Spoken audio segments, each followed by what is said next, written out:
to On the Spot. My name is Patrick Amara. During his State of the Nation address, President Museveni promised to take a tougher stance against corruption.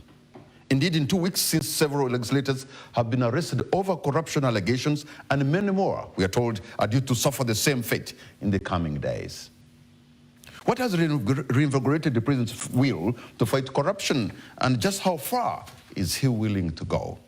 Tonight we ask these questions as we discuss the extent of corruption in Uganda's public institutions and what needs to be done to root out the vice.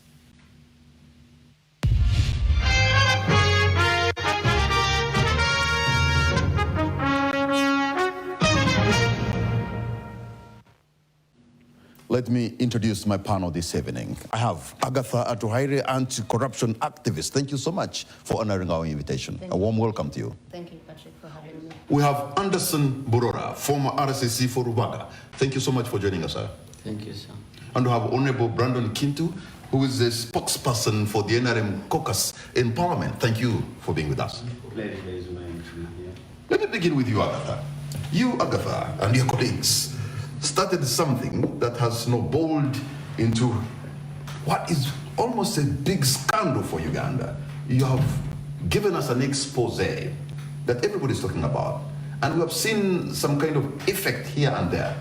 But you as a person, do you feel that Ugandans have woken up to the information you have been able to expose? And do you think the fight against corruption, with what you have done so far, you have placed public institutions in the right path to rout out the vice, and somehow do you have a sense of fulfillment?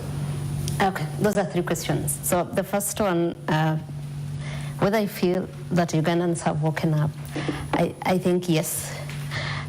So we started the Parliament exhibition thinking it would be like the rest that we've done, which were not that huge.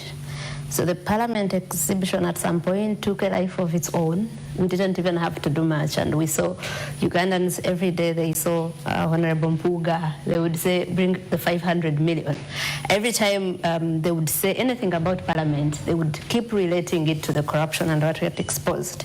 We saw that that exhibition reached the farthest of places in the villages and what, because radios carried it, and everyone started to say, but we pay taxes, we struggle, and this is what our taxes do, which made it look like previously there was maybe a bit of an information vacuum that is starting to get filled up.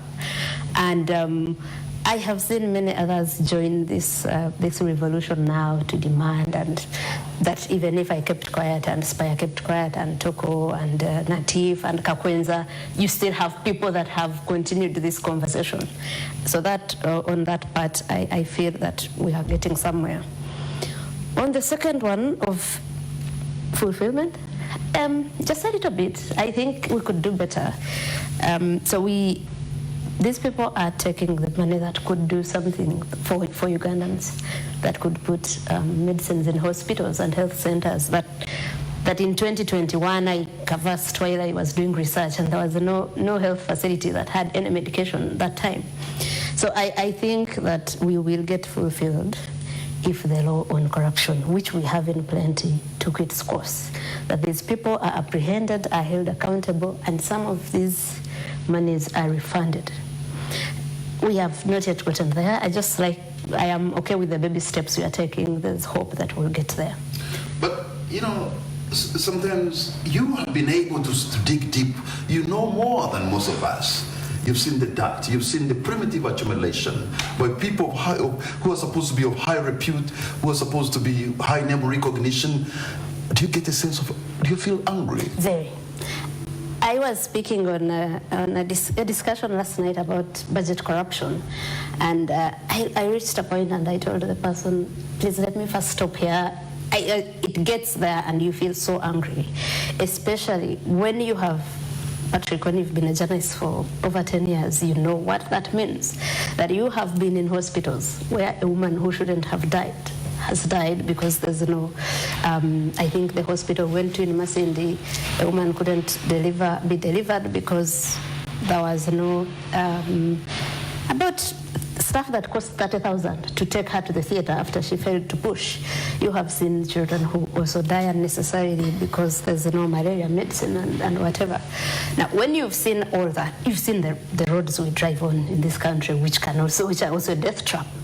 When you've seen all that, but also go and see that there's someone who withdraws 500 every day for themselves.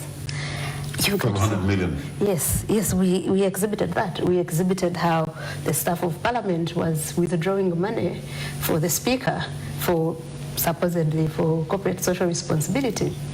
And you would find that more than one have withdrawn money in one day. So 200 million, 300, 100. So yeah, you really, really get angry. And you say, but why do we have leaders like this?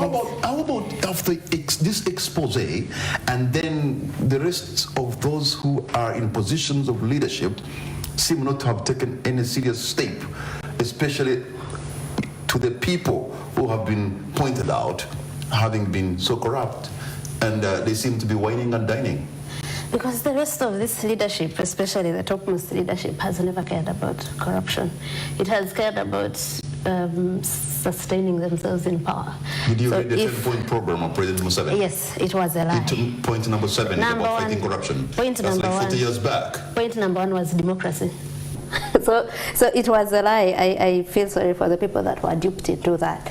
So for them, if the person doing what we are exposing is, not threatening the seat of the president in this country, but rather helping him keep it, he's not going to see any problem with that. So I am not very surprised that that's happening, which is why I don't think Ugandans should look at those leaders. They should look at themselves as people with the power like the Constitution gives them in Article 1. They're the ones that put these people in these offices. They're the ones that really should push and demand that these people respect the offices they are put in, respect their resources that we work so hard for. Let me go to Anderson. Anderson Burura, you are an NRM cadre like no other. Former RSCC Forubaga, you've more or less put yourself in a collusion course with your party, but also because you have pointed out some ills in the NRM government. Where do you think this leaves other Ugandans? When you look at other Ugandans of your age, of your generation, do you feel somehow frustrated that they do not see Uganda from your prism? Well, I think that's what is the most traumatizing, that we give loyalty and submission not to what might be the common good, but of interest to a few or even individuals. And one of the mistakes actually why this country, in terms of corruption, issues with democracy, human rights, be it environmental protection, security, everything, is as a result of the party not understanding its role in the game of politics. Because we have fused the party and the government into one, which are two different things. So we tend to think that NRM is the state. Yeah, the NRM members don't think that they have an obligation to demand for services or even to caution their own, to tell them that this is not what we went for, to canvass for the votes for the party to win and go in the government. And those missing links have caused people to think that NRM and corruption, NRM and abuse of human rights, NRM and failure to protect and preserve the principles of democracy are synonymous. And at the end of the day, now, if Agatha or someone opposition comes up to say something, so because there is that idea that maybe NRM is the majority, the notion is this is opposition. Opposition now. When they demand for services, you are opposition. When you fight corruption, you are opposition. When you talk to the leaders to do what they ought to do, they say, this one has now turned to be opposition. But you see, in the demand of service delivery, where there is no opposition in demanding for service delivery, because these are common goods for everyone. They are like the grace of God.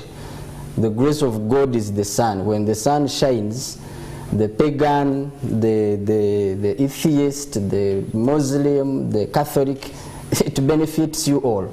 So service deliveries are like the grace of God. They benefit all of us.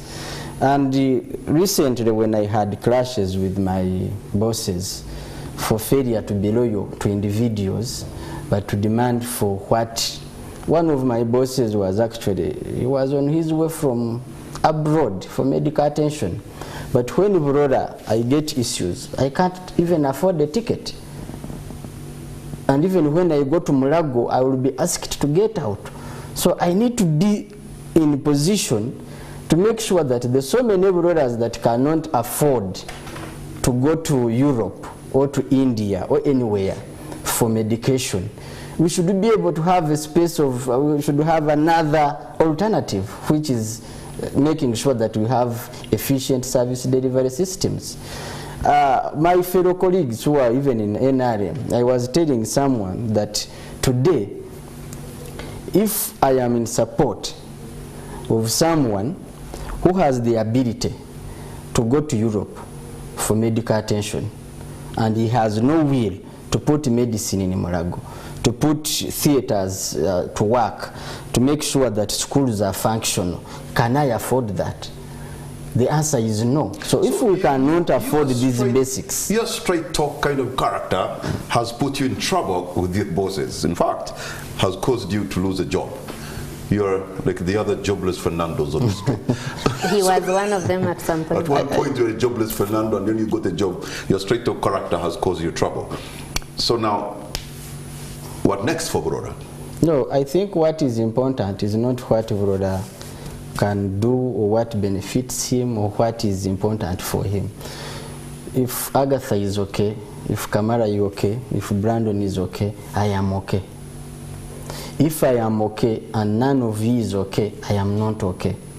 That sounds like a revolutionary talk about exactly. At the end of the day. Now, at the end of the day when... I think right now we have inspired a number of people. We have seen some victories here. About 5 months ago, Kamara, no one would talk about Parliament or the Speaker and they are not arrested. About 5 months ago, so many young people have been in prison for making negative comments on, or even on Twitter. For saying the truth. They are hurt and sent to prison for some months. Briefly, we have seen some victories here.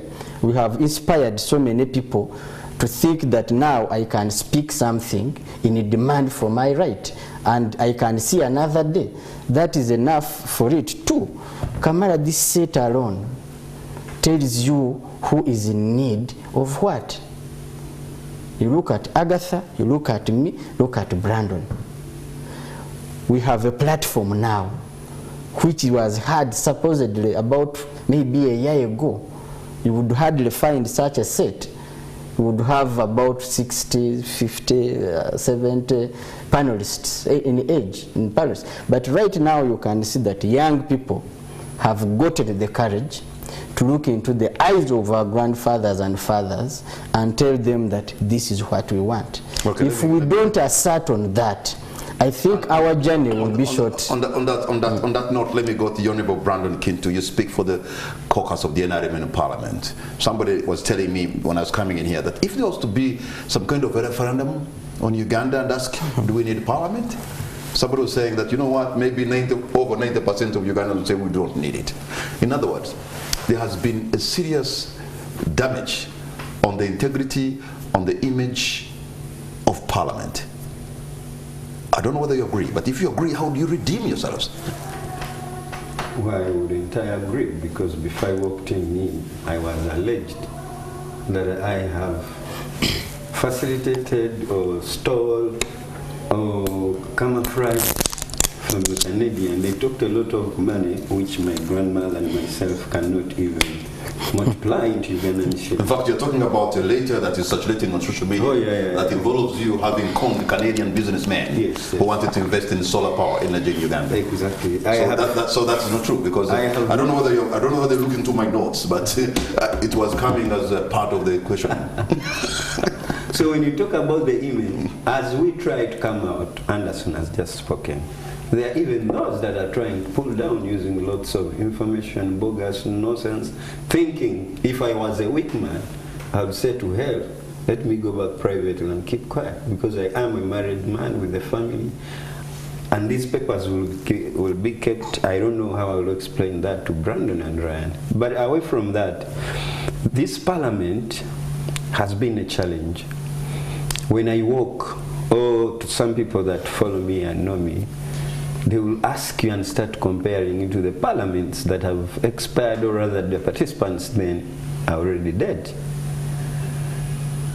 It's very challenging that people start judging and referring that are the Agra Warriors, the Sevliva Mutumbas, all those people that passionately also, by myself sitting in the gallery every day watching proceedings of parliament, I feel embarrassed.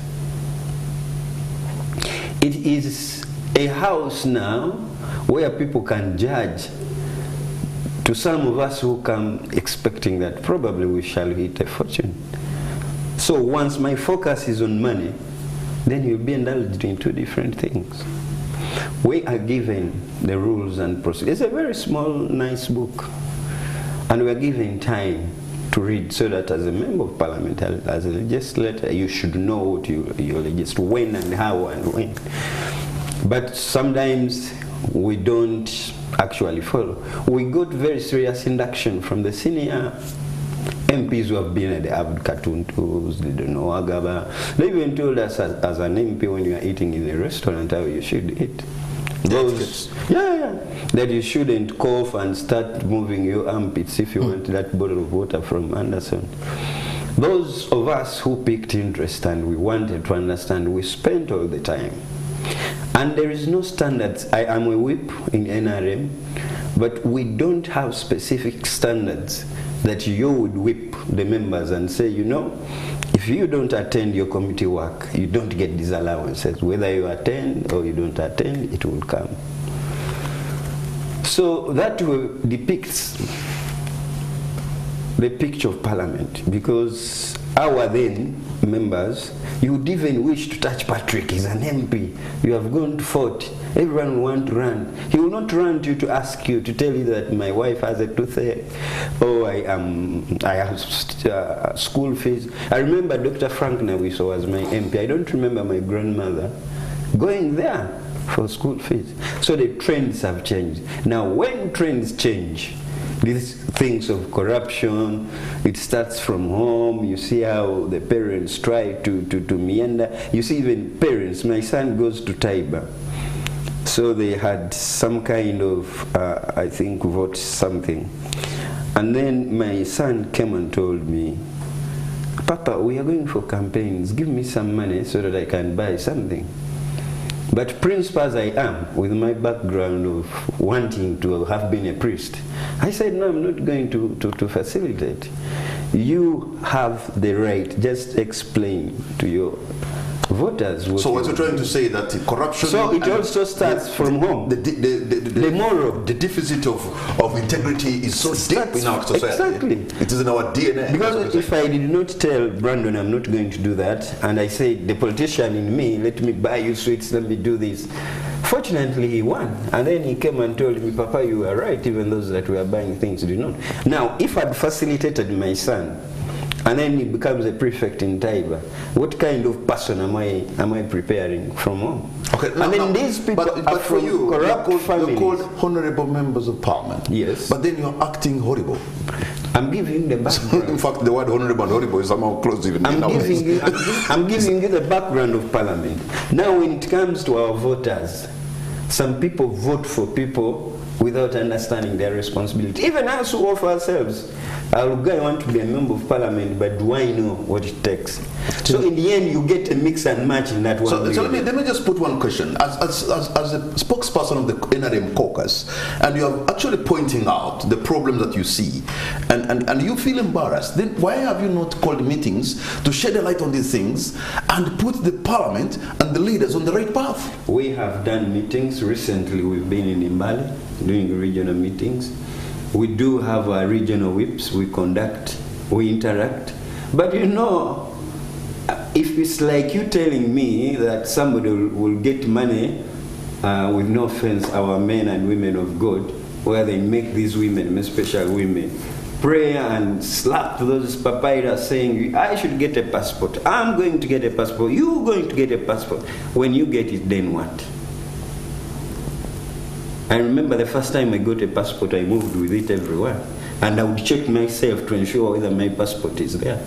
So we have meetings, but we are different people. That's the background I was giving. We come from different ground. And what happens here, with no offense, I will talk with my brother Borola here.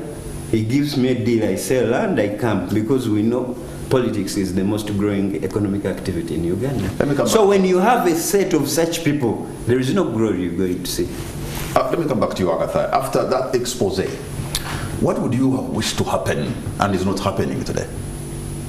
Like I said, we have the Anti-Corruption Act that talks about what should happen to people that have misused funds, that have used influence peddling, corruption and bribery and all that. So these people should be tried in courts of law. These people should be sent to jail. You know, these jails, innocent people sit in them, and the criminals are out there. They should have been in jail if they are found guilty. I don't want to take myself as a court, but we give information where the authorities could have started from. They haven't, and we are not short of authorities. The police hasn't acted, CID, PPDA, because some of these things were procurement, IGG, Auditor General, Anti-Corruption Court, and all that. So I think they should be prosecuted, and if they are found guilty, sent to jail, or they refund the funds, the taxpayers' money, or both. It's not that we are lacking what to use that money for. We have so many needs in this country, and that's what I started with. I think that's the most painful. If we're as rich as maybe Scandinavian countries, that we have enough that we can provide the basics, like the very basics of our children can go to a hospital. There's always enough to serve our needs, but not our greed. Because yeah, so maybe there would say they can eat after taking care of these issues, but we have people dying needlessly, and others, just stashing money and taking and buying properties in those countries that they are calling imperialists and all that. So yeah. Anderson, we have seen now, as if government is moving, we have seen police arresting members of parliament on allegations of corruption. Do you think now this is the real deal, or they are playing for the gallery? I think to play or to act right now is not in the responsibility of those who are supposed to enforce. It is in the responsibility of citizens to know how exactly their taxes should be treated. It is the responsibility of Ugandans to know their role in governance and democracy. It is the responsibility now, because basically all we can do besides creating awareness and sensitization, we need also to see the citizens, the Ugandans themselves, taking part in these discussions, because every leader who is in this country is elected. He seeks the mandate of those who demand, who should be getting these services. If we want the president to act, it will be hard for him if we don't demand, because we have realized of recent that we actually don't play by the rules. We play by the demand. The demand now is we are going into elections. People want to seek mandate. Will these people take appropriate action?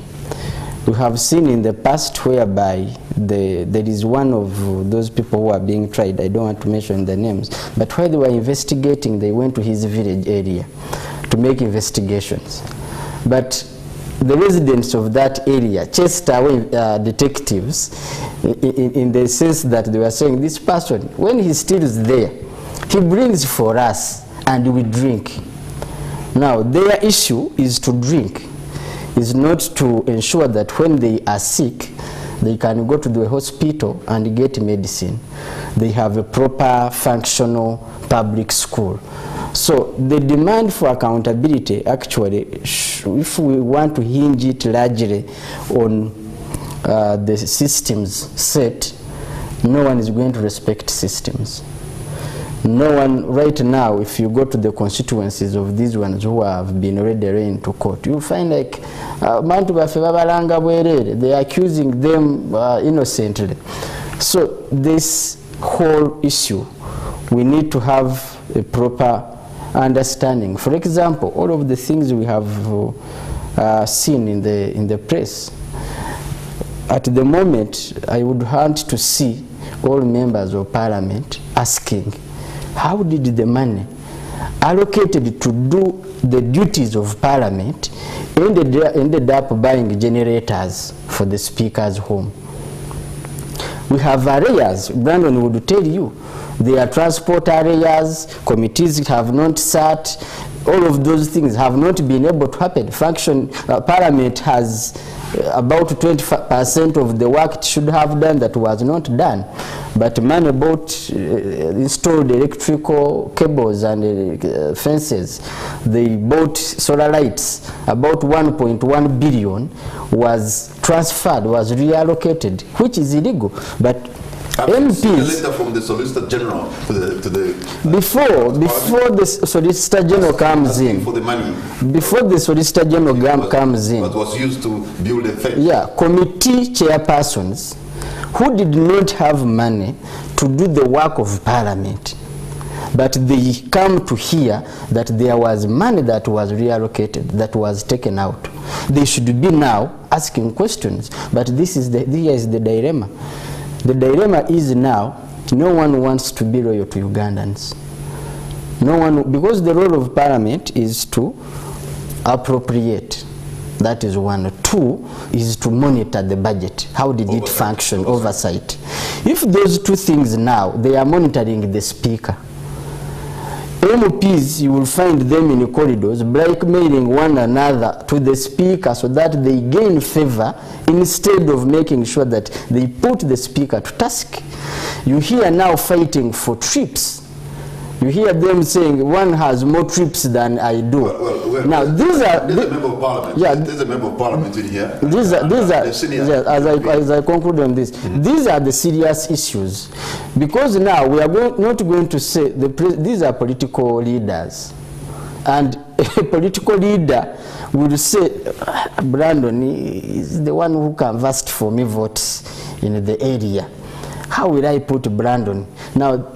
If Ugandans are not ready to demand for hospitals, to demand for roads, to demand for schools, to demand for security, to demand for markets, I am sorry, politicians who are involved in this whole struggle of sharing will not have that time. Okay, let me come to you, Honorable Brandon Kintu, and I'm picking from what Mr. Anderson was already saying. It appears from the perspective of some Ugandans and people thinking like him that members of parliament have failed on their cardinal roles of oversight, of appropriation, and also representation.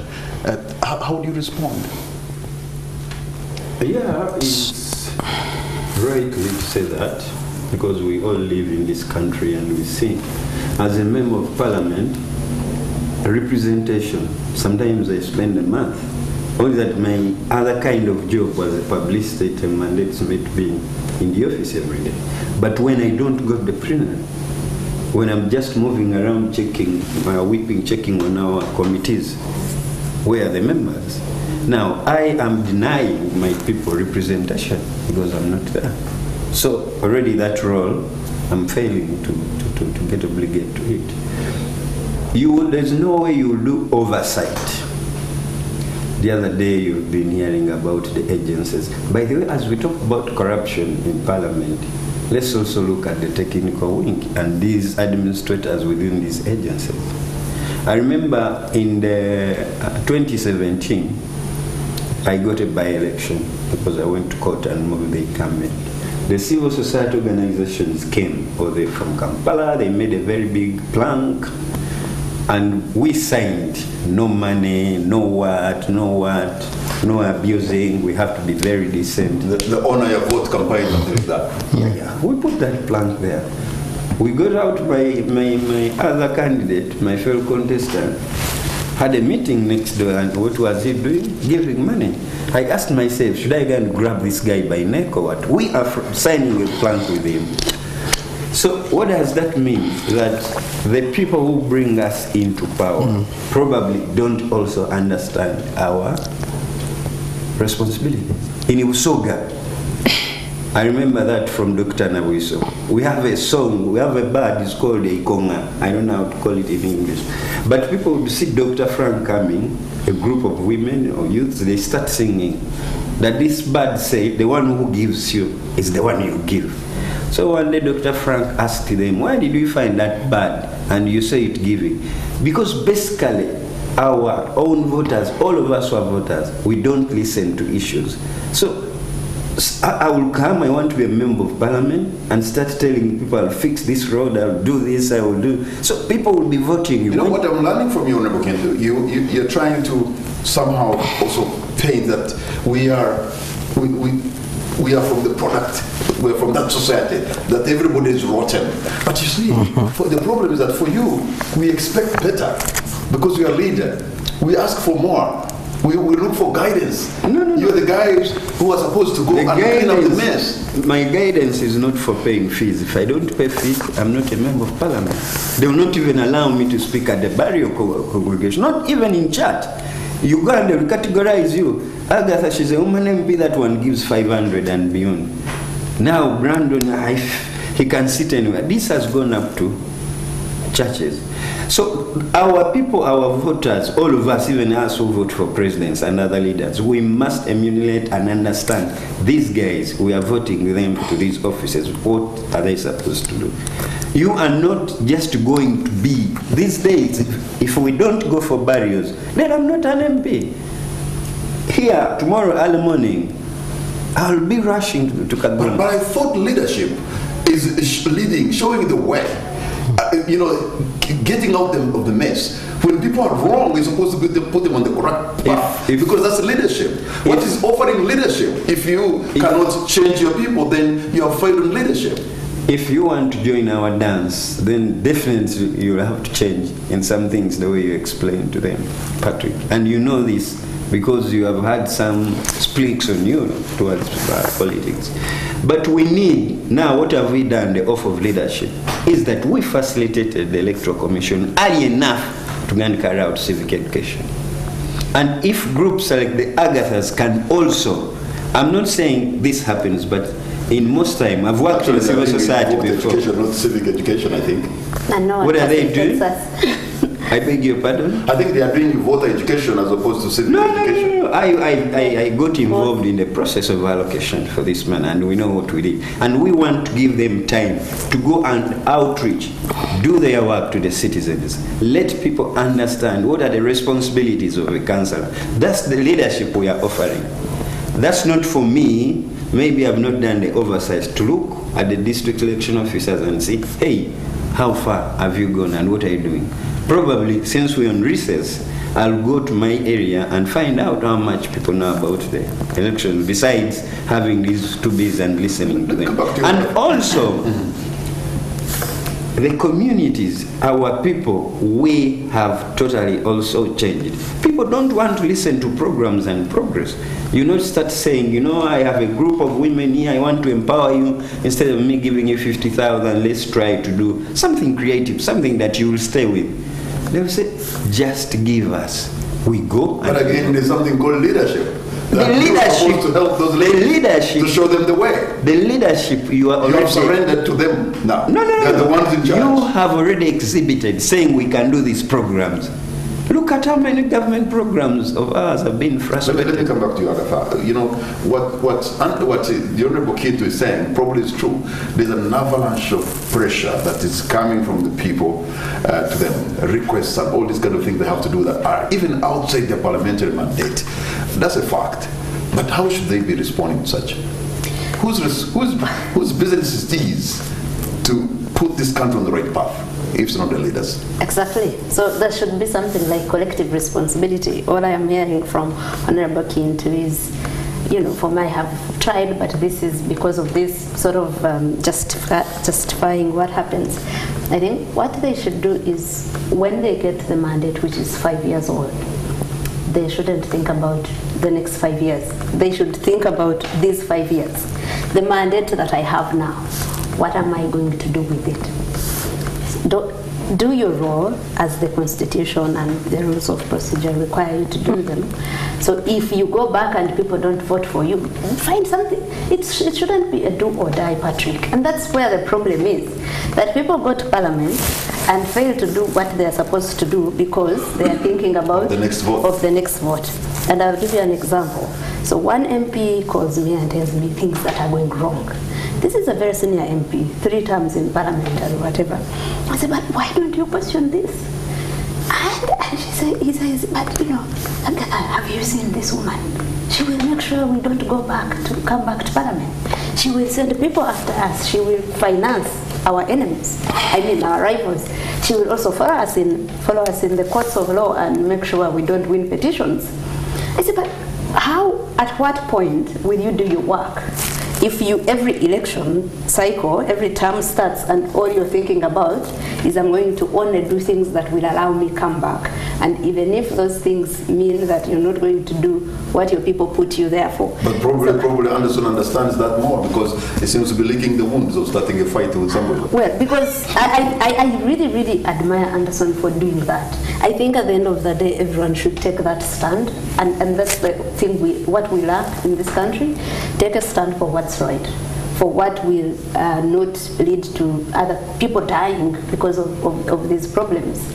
Then after that, we will find people that cannot hold that on your neck. Anderson, in the 60s, when the younger generation were tired of the colonialists, the Ignatius Musazi, the Dr. Milton Obote, and Kangabe, they stood up and kicked Muzungu out of Uganda.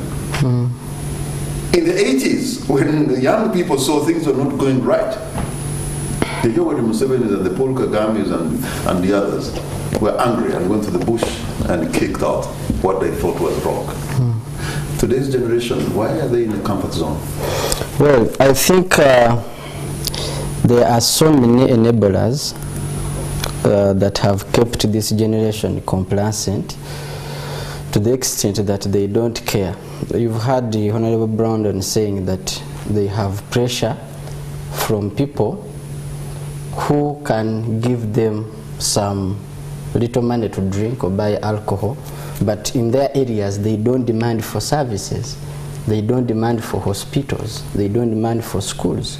They don't demand for security. They demand, and in that, he's saying that when we come to Parliament, instead of appropriating for services, now we have an opportunity to appropriate for ourselves to be able to meet the individual demands of the voters in order for us to return to Parliament. So no one is going to, there is no service that is going to be delivered for as long as the majority. But you see, that is also understandable. If at the moment we have 38% of Ugandans who are poor, they don't care about tomorrow. They care about today. And we have not put in place possibilities to make sure that they can look a little bit further. Someone who is hungry has no reason to demand for a hospital. Someone who is going to sleep hungry has no reason to think about a child going to school. Because in any way, wealth is not one of, money is not one of the basic needs. Neither is it knowledge. Knowledge also is not part of the basic needs. It is until we have a population that has surpassed that level, not looking for food, not looking for basic needs. Basically, someone who is, I have a friend who comes from Kadugoma, Honorable Taylor.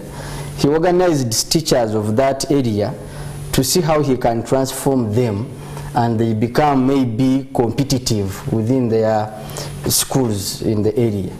One of the neighboring MPs called him and said, I have heard you have gathered teachers. What are you doing? You were spoiling voters. You come in the evening, stop in the trading center, buy waraji.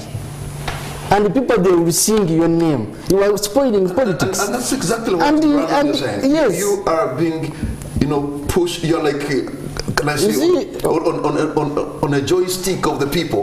That is wrong. They are pushing you wherever That is wrong. And yet you are a leader. And Kamara, the purpose of a leader is to transform. We ought to know the challenges people are going through, not to use them as an advantage for us. If we are using people's poverty to lead them, how are we going to transform them? The most important issue here is to understand that people are poor. Let us legislate poverty out of this country. As leaders, because that is why you are in office, let us sit and look at this budget and see how best do we ensure that people have hope, not in what they will eat today. How do we make sure that we have people, a competitive society? But if you don't have a competitive society, you have a section of leaders who are taking advantage of that, then that mix certainly does not take anywhere anyone. Neither, I asked one of the senior leaders of NRM who had called me, I said, but Honorable, all your children are studying in Europe and in America and in Asia. When you are sick, that is where you go. But when these children come from school, they come and mix with us. We share them with the bus, we share them with these bad roads. That's where we find them. That's where the iron bars find and they hit them. That's where the pavers guys, the round kick guys, because you have denied them an opportunity to have that competitive opportunity. At the end of the day, what you have worked for, you will soil it because the society you are returning to involve in has no capacity to understand. That's why when you erect a security light or a traffic light somewhere, you see it as an asset. Kamara, hold on. You see it as an asset. This young man who has not gotten an opportunity sees it as a livelihood. That's why they will break it, take it to scrap to get something to eat. If you don't understand that, whatever we do, whatever we want to do will not make any sense. We ought to understand the society we are in, the people we are leading, and make sure that we take care of their problems. We don't use them as pawns on a chessboard to take advantage of our needs. Okay. It does not make sense. In fact, you are telling that to Honorable Brandon. We're going to take a break, but when we come back, Honorable Brandon, all what they are asking, and I'm sure the Ugandans, is a transformative leader who is not only going to dance to the whims of the people because they just want million or something to eat today, but to change their lives is why they want that leader. And it appears you have come short on that. We're going to take a break, and on the spot we'll be right back.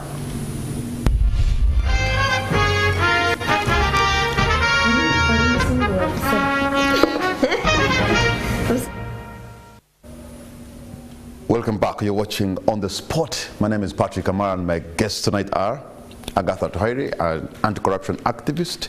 We have Anderson Aurora, former RSCC for Rubaga, and we have Honorable Brandon Kintu, Member of Parliament for Kagoma, and the spokesperson of the NRM caucus in Parliament. Agatha, some people would even ask, I'm sure, and I've heard, how credible and valid is the information you get and give out to us? I think it's really unfair that I am the one given the burden to prove the credibility of my information when the people this information is against are not burdened to prove that it's not credible. Like as you know, and many Ugandans, I get surprised now I am called an anti-corruption activist. It's difficult to know how you get into something that you never aspired to be. It just came to you. But I was a journalist. I am a journalist for the last 13 years. And I think I started journalism at like one of the best newsrooms in this country, at the Independent magazine, with the most objective editor I know as me. And we learned that. We got that training, verifying information. I'll give you an example right now. That I am so obsessed with fact-checking that even something that looks very obvious. Yeah. So I was reading the reports of the Committee of Parliament, and I saw, like I've been saying on social media, that there's this clique that reallocates services to their districts every now and then. You can find, like the last 3 years, there are a few districts, like 10, that keep getting hospital, seed school, and others are not. Some of these are on the budget committee, others are closed and whatever. So Isombara City was given money to upgrade a hospital called Chitagata. Now, the Chitagata hospital that is very, very prominent is in Shema, my district.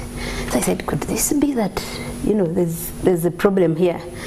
And I was tempted to say that, because I studied in Mbara. I never heard of a Chitagata hospital. In Mbara? Yeah. So but I said, no, you never know. I got my phone and called a journalist in Mbara and said, do you know Chitagata hospital? And the journalist said, no, the only Chitagata hospital I know is from your place. I said, no, just cross-check for me if there's a Chitagata in Mbara City as a constituency. And she said, I am actually here with the cancer, let me ask. And she asks the cancer, and I said, yeah. There's a place called Chitagata in Nyakayojo, and there was a hospital, but they upgraded it. It moved from Chitagata to Nyakayojo.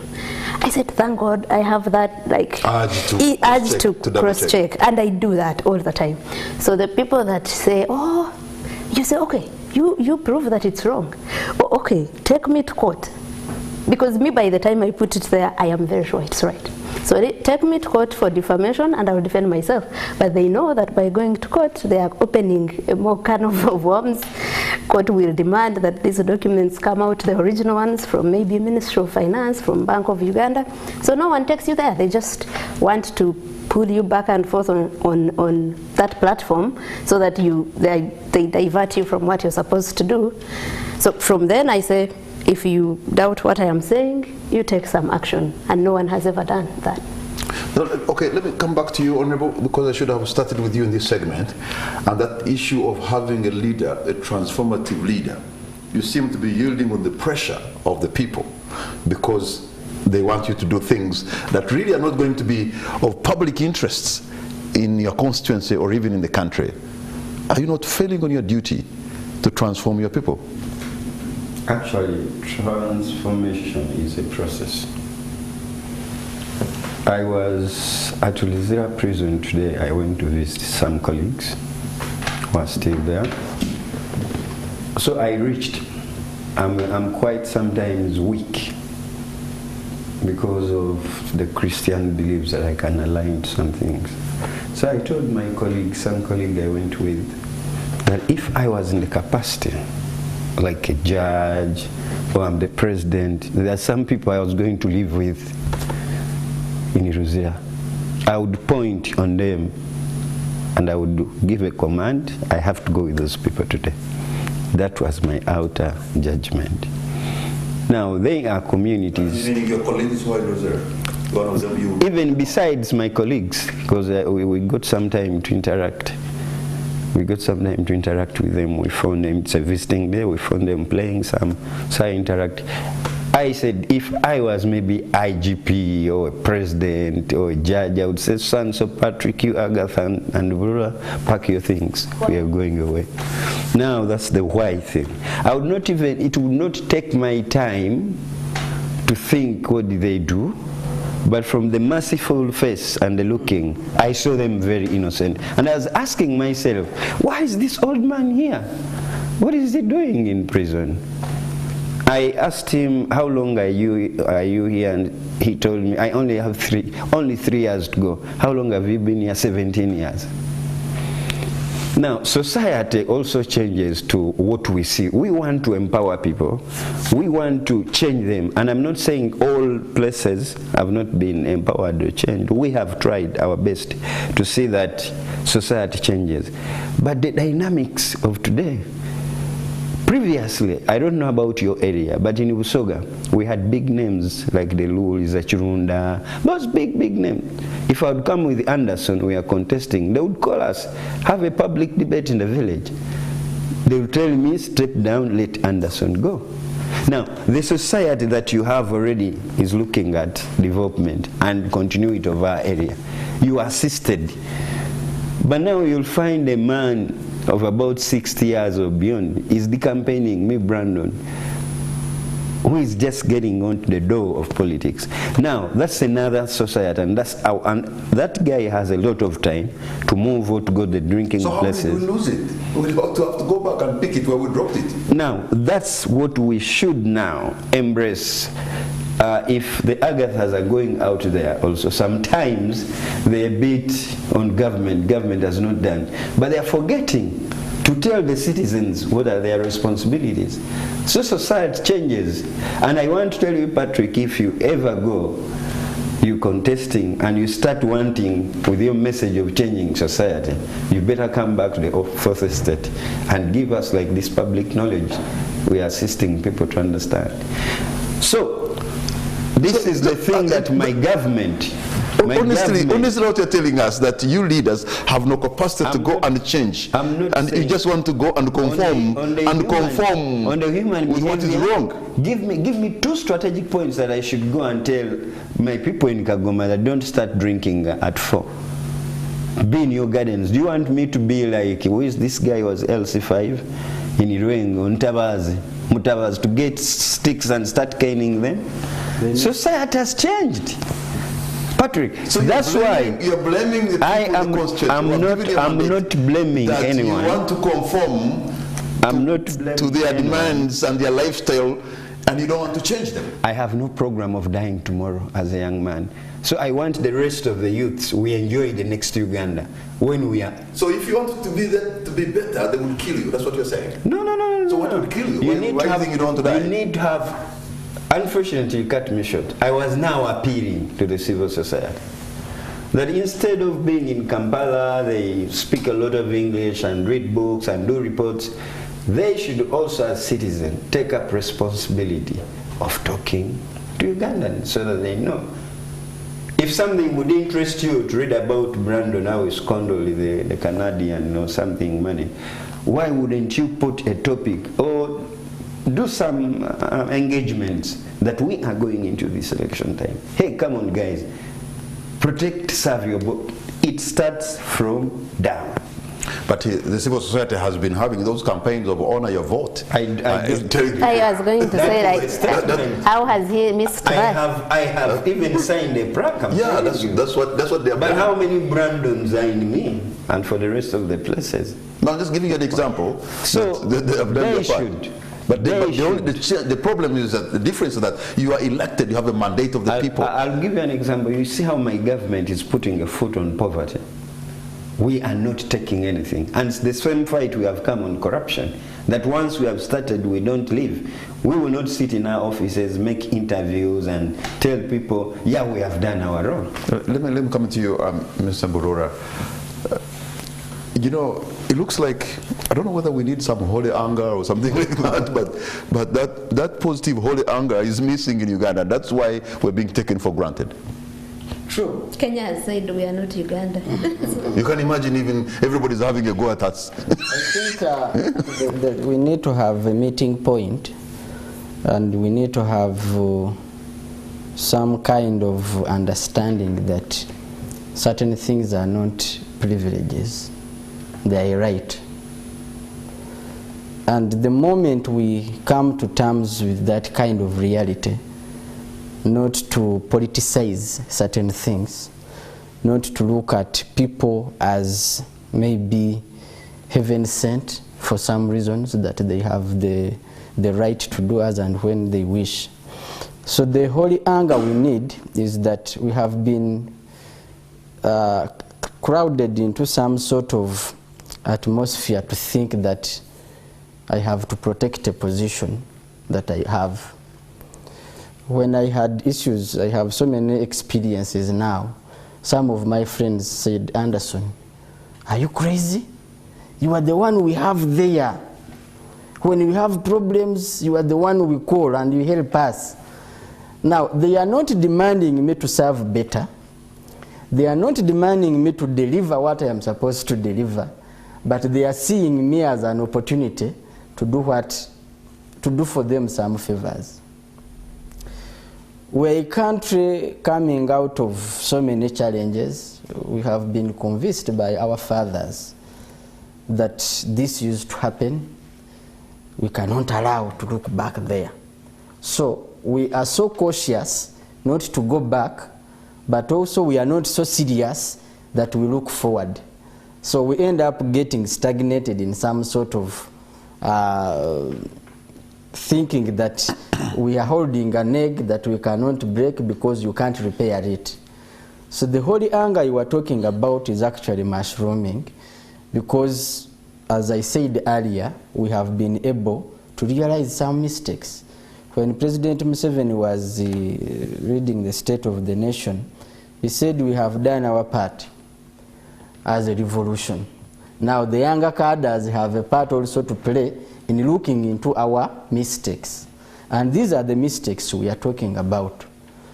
For example, some of the mistakes we are talking about, during the Bush War, people like Zebron were hanged for failure to comply with the rules of the revolution, even when there were messages to say, let's forgive him. But to teach the others and to give confidence to the people, they had to hang Zebron. How come on earth that at this era, someone who is squandering public resources, someone who is dipping their hands, some people who are dipping their hands in the national coffers, we call that mistakes. We call that avoidable. Those are crimes. Those are crimes. We cannot now, because we have set rules, we have set guidelines. How do we now start declassifying rules, laws, and all the processes that one should be going through, and we start classifying this as a mistake? That is what now brings the pressure. It brings the pressure now that we have realized that I don't have to go and defend someone who has more privileges that I cannot. Now when people go to Mulago, after COVID, this will be enough expression, after COVID, people were hit so much that their pockets were drained, their jobs were cut off, and the situation was hard. Now, people got their children from private schools to government schools. When they reached there, that's when they started realizing actually that there is a problem, because their performances actually kinda slowed. Others saw that they were not actually being competitive. That's when they started realizing the importance of public schools and public systems being functional. Okay, let me come to Agatha. Agatha, you have dealt with the Parliament. You have shed a light on it. You have been super focused to Parliament. There seems to be the politics of patronage. There seems to be a sense of fear. Members of Parliament seem to be intimidated. These are people who are highly educated. These are people who have money. They are not well paid. What makes them feel so timid? I could even say some of them even reach a level of being bootlicking, yet they could be men and women of substance, gone to school, and really well facilitated. I don't understand, I don't get it, to be so submissive to an individual and you even forget your role, that your bosses are in the constituency. Okay, that's the only thing I will have no proof for, but we will use circumstantial evidence. Okay. It must be greed and fear. I think we are just a fear-gripped country. What Anderson was saying, that we say we don't want to go back to where we've come from. I've heard our parents say that so many times. And I remember in 2006, our mother called us a monkey that sees a forest burning or something like that, some Rinyankole thing that we did not see what happened before. That's why we can dare criticize this government now. And that has, it's been like that fear that has gripped us. We've been in bondage of that fear.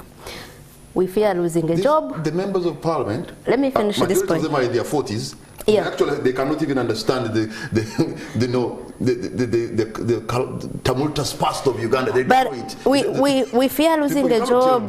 Brandon about the Obote, he doesn't understand it. He's a member of parliament. He was not there. Because here he was raised by people that saw it and they instilled it. But the main one is greed, and I already told you that they go to parliament and their worry is the next election. How do I win it? How do I retain? How do I make sure? And they will do whatever it takes. If it means bootlicking, if it means sycophancy, if it means not questioning President Museveni, because this fear hasn't started with the current Speaker of Parliament. It has started with President Museveni before. President Museveni is not a man who fears criticism, who fears challenge. I think, because in my view, I've had 3 times when I'm sitting with him. I don't think so long as normally they will it doesn't hurt to ask the question. Suspect. So long as you ask it with respect. So long as you have facts. Why would you be scared if you have your facts? But I think President Museveni fears criticism. In 2013, they attempted to expel NRM MPs for not towing the party line. That's fearing criticism. And these had to fight, and if it wasn't Speaker Kadaga at that time, they would be thrown out. And she sat and said, I think he does in different ways than others. He won't maybe threaten to kill you like we've seen others now who have come up do or torture you or whatever. But he does. But also there's that thing of we are just suspecting what he wants. We want to do what we suspect the president wants. The greed is that people want to continue accumulating, Parliament, you earn almost free money, most of them. They never sit in Parliament. You have seen the absenteeism. They are rarely in committees, but they are getting lots and lots of money. And they're quite in plenary majority. Exactly. So they know that going out there, it's hard. It's tough to make a living out there. So they're going to do whatever it takes to keep that sort of money coming and the lifestyle it has afforded them, and mainly for them it's a lifestyle. Marrying getting another girlfriend, getting cars here, getting a big house there, and stuff like that. And I think lack of patriotism. They have accused us of not being patriotic, especially the NRM people and some of their supporters. But I think a person who cares more about keeping in Parliament and earning that income than what this country will become tomorrow, what country will live for our children, is not patriotic. Brandon, there has been, Honorable Kinto, there has been, I don't know, I saw a list with the names. I think they also included your names, huh? But is there a sense of fear among your colleagues and yourself that more or less there's the proverbial sword of Damocles hanging on your head, that any time it could slice, that because you hear names of people who were supposed to be booked in as guests of the state in Luzira. It's not true, my name does not appear anywhere. But then, the other day we had a meeting with a police spokesperson. We were also asking, where do you even get this list? But Uganda is a very quiet place, peaceful. There are lots of freedoms and rights. Somebody will just wake up. If that person drinks club like me, maybe if I've taken 4 clubs and I'm very contraceptive, I'll write and come up with something. So the lists will come up, they will come up. But I think that's also, it's an expression of all these freedom of expression that people can do. Now, of course, it's very disturbing. If you're a member of Parliament and your name is on the list, you look around yourself, you've not done anything, but probably this guy, there is this word in Uganda, he said, "Tumukangem," let us do that. So that in any way it doesn't affect the performance that much. But also, when it comes to the work of Parliament, I've not seen members that shy away. We have passed bills in this Parliament, more than those that were passed in the 10th Parliament. Those of you who were there and following, you can still tell. And we have also stood together on the issues of rights. I mean, you just need to give me a day to come here and explain what the 11th Parliament has done. There are those small hiccups that come around, but those are in video. They are not institutional. If I choose to pay allegiance, like me, I can proudly still continue to say that if you brought Kadaga with someone else, I cannot choose anyone else. I'm being tempted now to open the line so that you too who is watching this program can be a part of this discussion. You're going to see the numbers on the screen. You can pick your phone and call us, and please make it precise and concise. And in case you disagree with any one of us here, that's okay. But remember to disagree with respect. But this is the moment so that you too can have your say. So in the meantime, do we, Anderson, do you still have a sense of hope that Uganda, politically, what we're going through now, will be redeemed?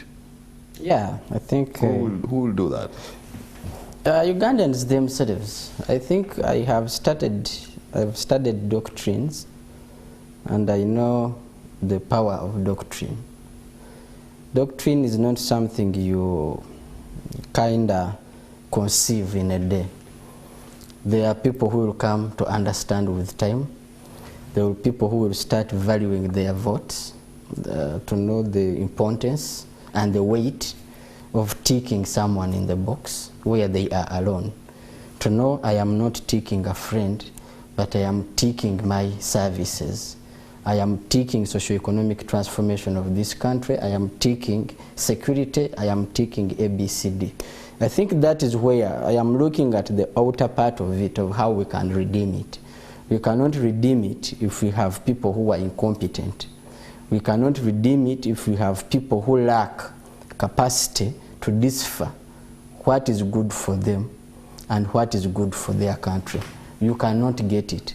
All we need now is to get people who will get into office and know I can only be safe if the society I come from is safe, not taking advantage of the society. So you're talking about a vibrant citizenry? Yes, only if you have a vibrant, and that's why we are actually focusing on awareness. That's why of recent I am communicating more to the members of NRM to understand their responsibility in the building of their country. Complacency because their friend is participating in Thagara and they keep quiet. That alone is breaking not only themselves but also the country. Not looking into the eyes of their leaders and tell them you have been senior, you have been there for us, but this is also our time to make sure, because you have failed on this part, to look in the faces of their own friends and tell them on this thing, we are sorry. Let us disagree that you have failed. Until we get that vibrant opportunity for the people to understand the quality and the importance, by the way, of leaders in positions. All right. Otherwise, Agatha, it looks like our problem is lack of civic competence and to be able to engage. What is it that can kick in the civic competence of Ugandans so that we can get the leaders that will transform us? I really I don't know what the magic bullet will be. I think it's going to be something we get gradually by engaging them, and I remember the words of Miriam Matembe, Honorable. One day I was interviewing her and she said, Ugandans, we settle for less. We don't ask because we fear to ask. We like to be silent about many things. So I guess one person starts, the other gets in. It's incremental change. It made me angry, but maybe they were right to see somebody carrying a placard protesting on the streets of Nairobi and saying we are not Ugandans. Can you imagine, like, with the laughing stock? But it's not the first time. Every time we've gone to Nairobi, there's a lady that, an Uber that got us from the airport, I think I was with Raymond Mujuni, and asked, but you Ugandans, what's wrong with you? How can you let that government that is not even leading you well stay for 40 years? And it can't happen here. And we said, we know. They're not any better, but to look at us, to tell you the truth, they're not any better, but to pick on us and say... You are saying they're not any better? I don't think. On the streets demanding what I'm saying, in terms of service delivery, in terms of what they're also suffering, I mean, at least the NRM government has been able to balance the trade with them, and I think we're selling more food to them than they're selling to us and stuff like that. In terms of economy, you want to compare? No, it's a big economy, by far, maybe 5 times more. But there is a way how Ugandan has also been able to engage, economically. I think they are better than us. You want to be patriotic, but they are better than us Yes, but they are a bigger economy. But let me tell you, the poverty that is there, maybe I would have a poor Ugandan and find a poor neighbor there. For them, poverty is real. But Brandon is more of a neighbor that side. It's a question of time now. I don't want to engage you until we reach tomorrow, to reach Friday. So I'm going to ask you to give us your concluding remarks. Let me begin with you, Anderson. I think what I can conclude with is to ask our leaders to be more responsible with national issues than their positions, to hold dear the issues of the people more than their interests. That is one. Two is to make sure that the spaces they are creating for their children and their relatives and themselves are the same spaces they aspire for every Ugandan. And lastly is to make sure that the opportunities they have that Ugandans cannot get, because it is deliberate, these opportunities are privileges, they can easily convert them. If you see the monies we lose, are monies that can add value to Ugandan, are monies that can uplift quite so many people from poverty. And lastly, what I think it is also important, the priorities we see in our leaders, their lifestyle, their way of living explains how disconnected they are from the realities of Ugandans. All right. Agatha, your parting shot? Well, my parting shots wouldn't be so different from Anderson's. I think the power to liberate this country is in the hands of Ugandans. One person will not do it alone.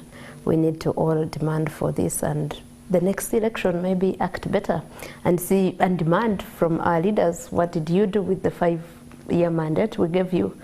And I think that that's the only time, but also the information we've put out there, let's demand that it is acted upon, that some answers are gotten, and for us really at Agora and many other activists and other Ugandans that have become brave and overcome this fear that we are talking about, we want to keep asking until we get some answers. Honorable Kintu, your parting shot. First of all, leaders come and leaders go, but leadership remains. I call upon all Ugandans. You will first be Ugandan before you become Orthodox or you become whatever you want, NRM, UPC and what.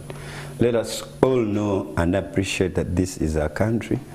And let me remind you, for some of you who are traveling, when you reach and you speak about Uganda, people will be like, what a beautiful country. So let the word beautiful also go when you advocate for our rights. We are all Ugandans. The people of Kagoma, I don't know how I can say this in English, but I can say Ntimbendaino ndiwafira muchifuba tulijirwangada. Okay, I hope the last words, I don't know, but I think you said you love them so much and you're together like Sammy's twins. I want to thank you so much, Brandon. I want to thank you so much, Anderson and Agatha. You've been phenomenal, and I can see the sense of patriotism in you. You've not disrespected anybody. I don't think these people you've been watching here hate Ugandans or the leaders, but I think they love Uganda more, and that's why they're doing what they're doing. I want to end. I've been reading the holy books, both the Quran and the Bible. And the Bible, sometimes when the children of Israel were having trouble in Egypt, there was a Moses who came to get them. And at one point, when they were threatened by Goliath, there was a David. But also when Moses moved and he failed, there was a Joshua. Fellow Ugandans, do we need a Joshua? Good night and God bless Uganda.